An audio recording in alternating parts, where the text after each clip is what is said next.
weekday meal. Come home from work, you spend about an hour in the kitchen having a glass of wine, that sort of thing, listen to some music, and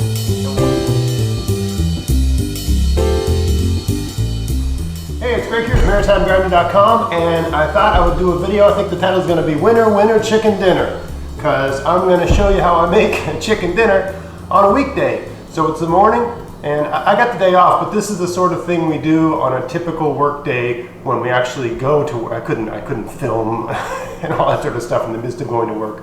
But this is the sort of thing we typically do in the morning while we're getting the kids and breakfast and stuff like that together.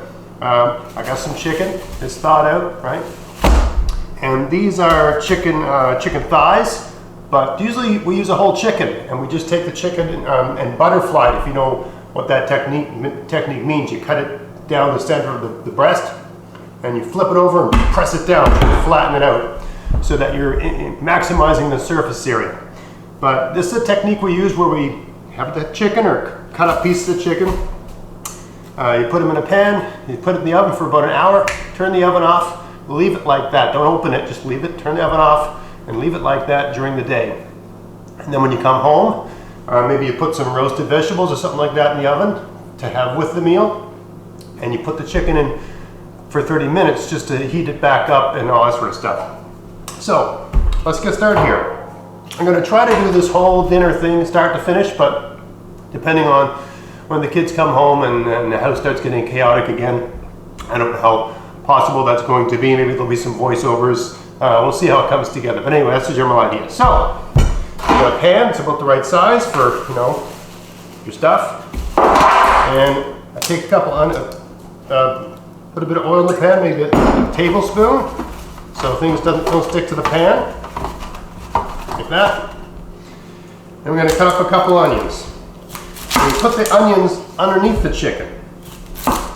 So that does two things. It flavors the bottom side of the chicken, I guess, because onions have a lot of flavor, but it also just cooks the onions.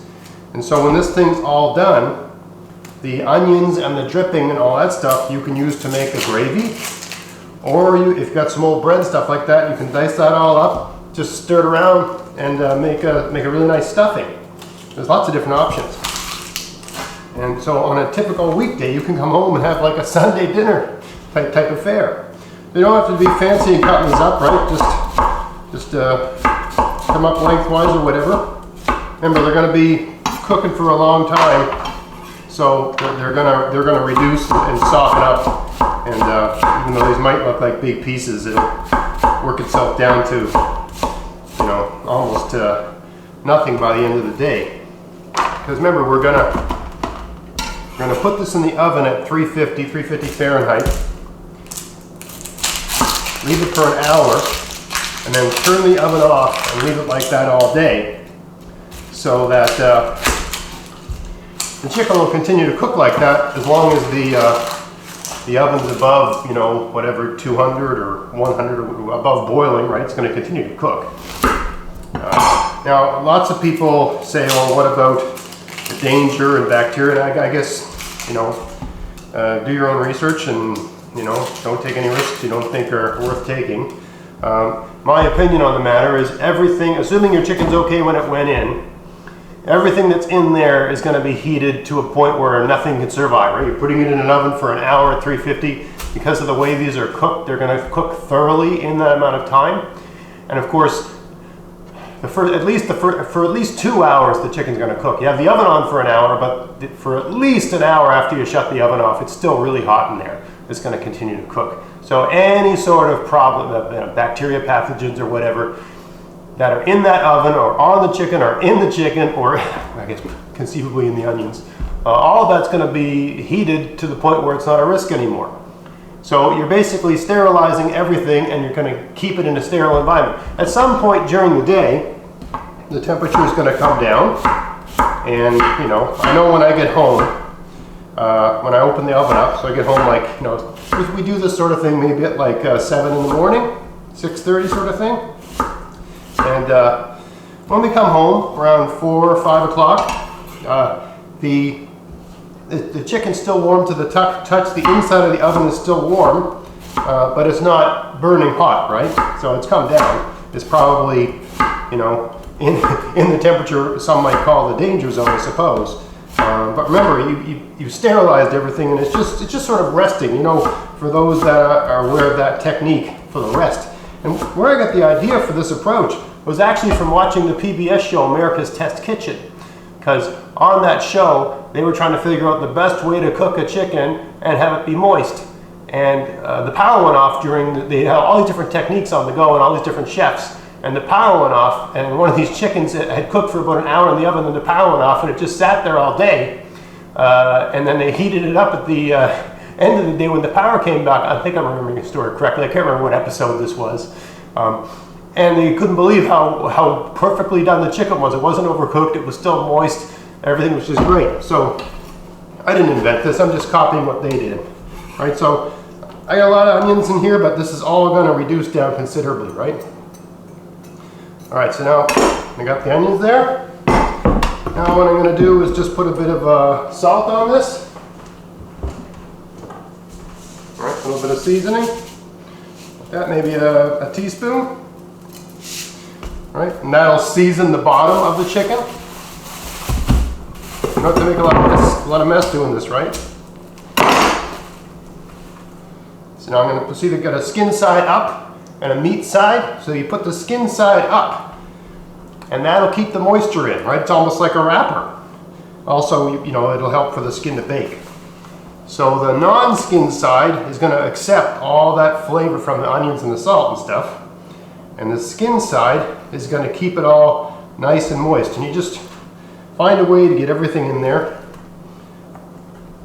And then we're going to season the top so the skin can be nice and crispy and spicy. I use this sort of Caribbean type stuff that everybody in the house likes. All right, so just gonna wash my hands, be back in a second. All right, so got my hands washed. Now I got this chicken, this is like a Caribbean style chicken seasoning. You can use whatever you want. You could put garlic and herbs, do sort of like an Italian type thing.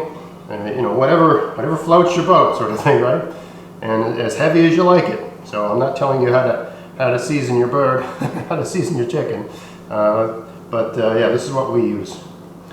I'm not even going to tell you the brand because do what you like.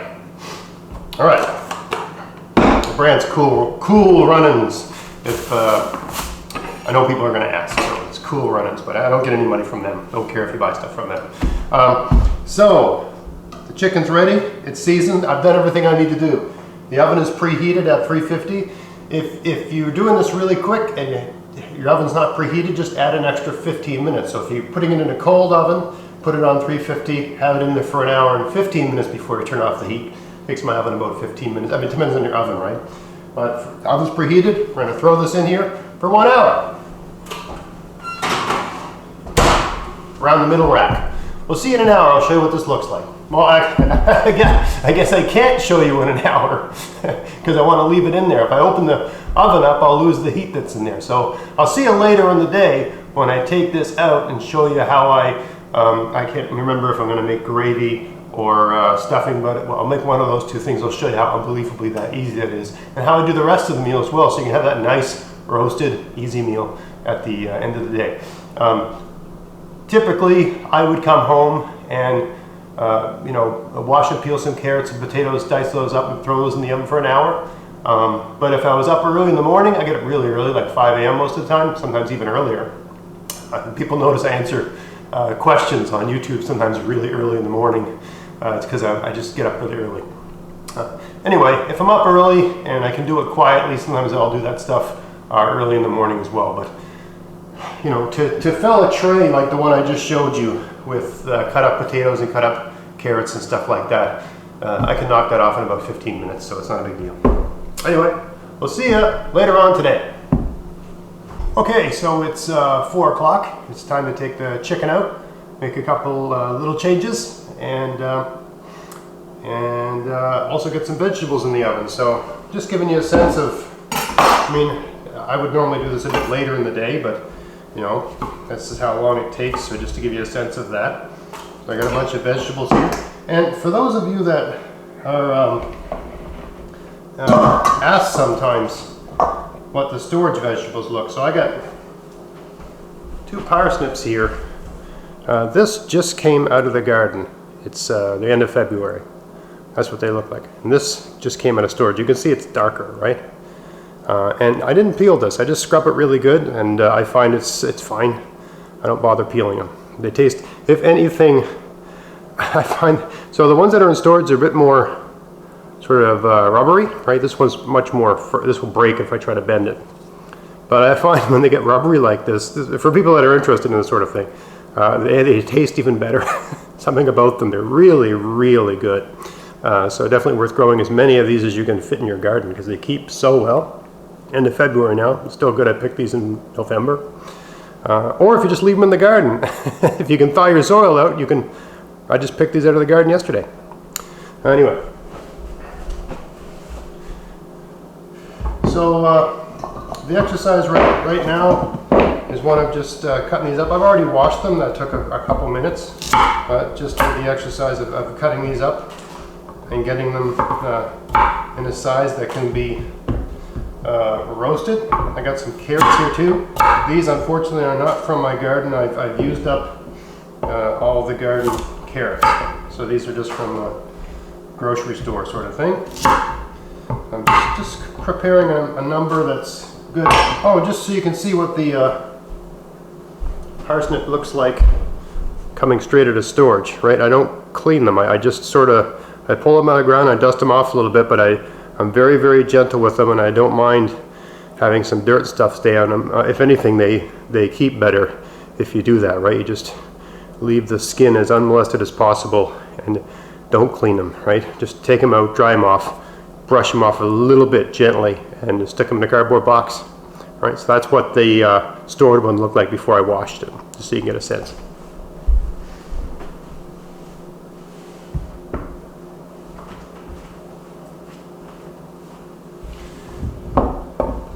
And I cut up a number of these that's just right for the meal I'm about to prepare.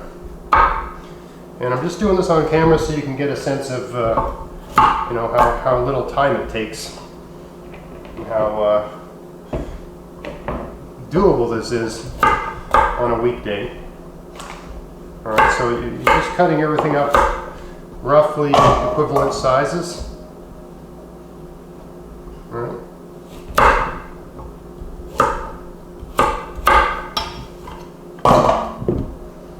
There's lots of different ways to go about that, but don't have to get too fancy with it.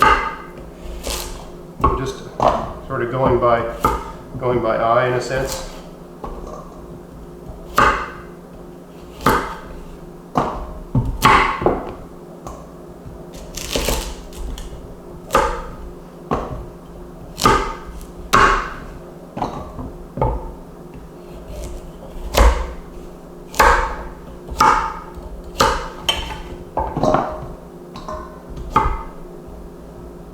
Lots of different ways to do it. It really depends on your sense of style. The main thing is that everything's relatively uniform thickness. Right, so you can do it like that too. All right, so I got those. A little bit of oil, just a tablespoon. Give them a bit of a toss, like that.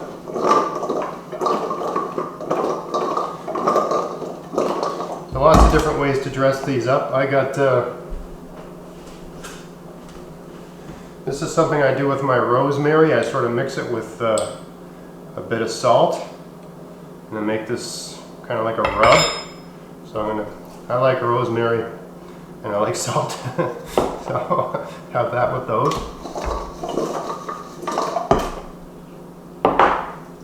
Rosemary and well, just about anything, but rosemary and parsnips go really well together. A little bit of pepper. That. Alright, that's ready to go in the oven. I find the best way to bake these really well is to put them in the oven, and then after about 45 minutes, dump them back in the bowl, toss them again, throw them back in the oven. I don't know why, it seems to just do wonders with it. So now we got our veg, that's all ready to go. I'm gonna do some potatoes up as well, but I'll do that off camera. You get the idea, right? I basically prepare the potatoes the same way.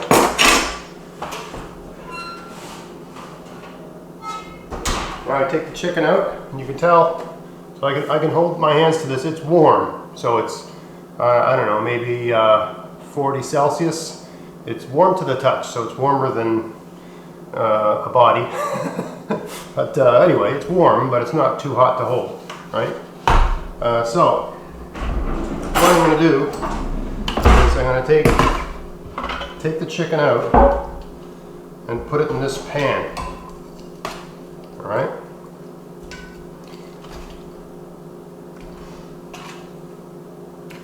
I'm going to use the drippings and the onions and all that stuff to make a gravy. I decided to make a gravy today. I haven't got enough bread ends and stuff to make a stuffing. And I guess if you were very, I guess you could divide that in half and make a bit of each if you wanted to. My kids, for whatever reason, are really into gravy these days. So I'll make some gravy. I know it's not health food, but I'm not really, everything in moderation, right? So, all right, so this is ready to go in the oven.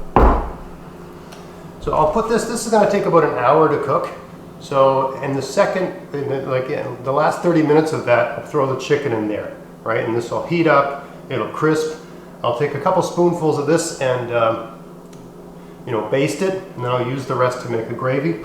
You know, making the gravy is ridiculously easy with this. You know, you got all your flavors here anyway.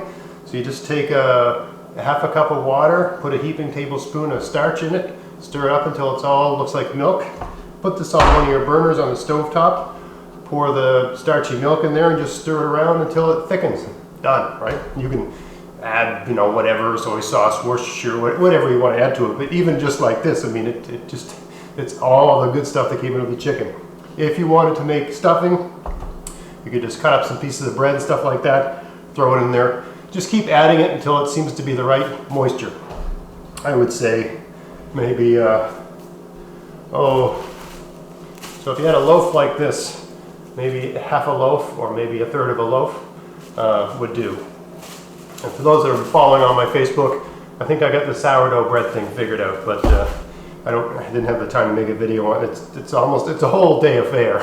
It starts the night before to make sourdough bread, so I don't know when I'll get around to making a video about that. But anyway, so yeah, I'll just show you what's in the pan.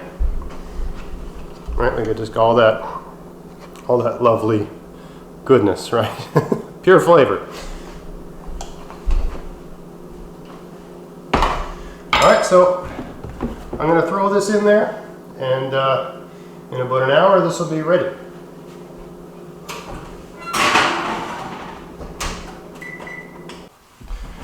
All right, so it's the end of the day, and it's time to eat, and everybody's hungry, and I got to do this quick. So let's see everything we got going on here.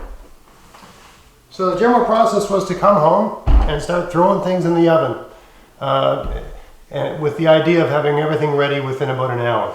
And then while it's going on, we do other things like make some beans. These are my own beans. A bit of red pepper. Here's the parsnips with the carrots. They're ready. Got some squash. This squash was cooked the day before. Just used the oven to heat it up since it was on anyway.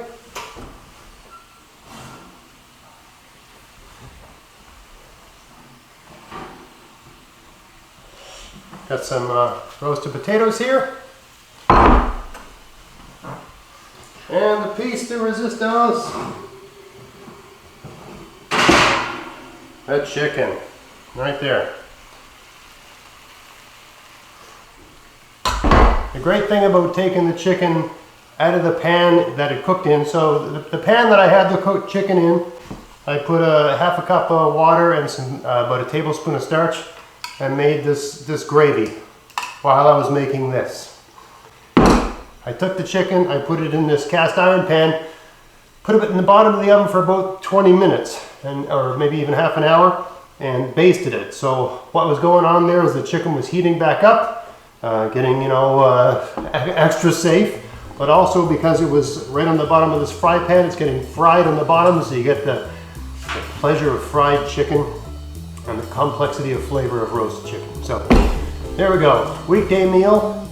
You come home from work, you spend about an hour in the kitchen having a glass of wine, that sort of thing, listen to some music, and have a wonderful meal. So I hope you found it interesting. If you did, please like, share, subscribe. Check out my podcast, maritimegardening.com. And until next time, get out there, get at it, have fun in your garden. Thanks for watching.